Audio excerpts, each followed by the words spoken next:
Matapos ang appearance ng kapamilya aktres na si Yasi Pressman sa ASAP noong nakaraang linggo at pinopromote ng dalaga ang long-time running teleserye na Ang Probinsyano, ang seryeng dati niyang pinagbibidahan sa loob ng 5 taon. Kaya samot-saring issue naman ang ibinabato sa aktres.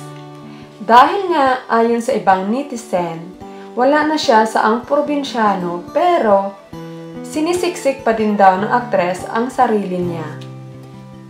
At kung matatandaan, puro isyo ang ibinabato sa aktor at aktres na sina Coco Martin at Yasi Pressman dahil sa tambalan nila. Sa kadahilanan na mayroon di umanong asawa at anak, itong si Coco Martin sa ka-love team niya noon na si Julia Montes. At patuloy pa din daw ang pakikipag-ugnayan ni Yasi Pressman sa aktor, kahit na alam niya ang estado ng aktor.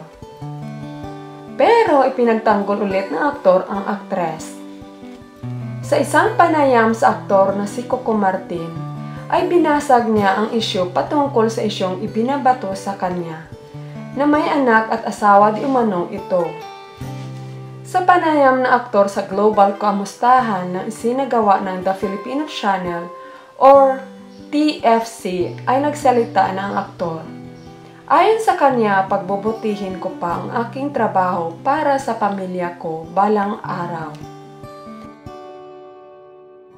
Ayon sa aktor. At dagdag pa ng aktor, para sa kanya ang love ay kanyang inspirasyon para lalong magpursige sa kanyang karir. At dahil sa pahayag ng aktor, muling nag-iingay ang mga fans at supporters ng Kukuyas at Karyana Forever. Ngayon, alam na nila na walang katotohanan ang balitang kumakalat at mga isyu na ibinabato sa dalawa.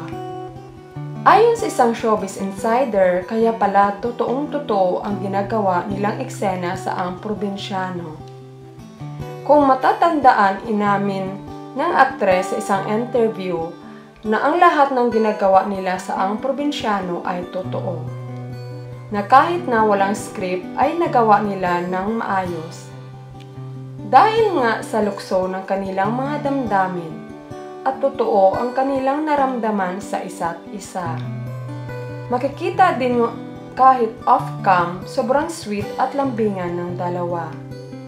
Dahil mayroong kasabihan ang Kukuyas fanatics at Karyana Forever na Kukuyas is real at Kukuyas ay sapat na.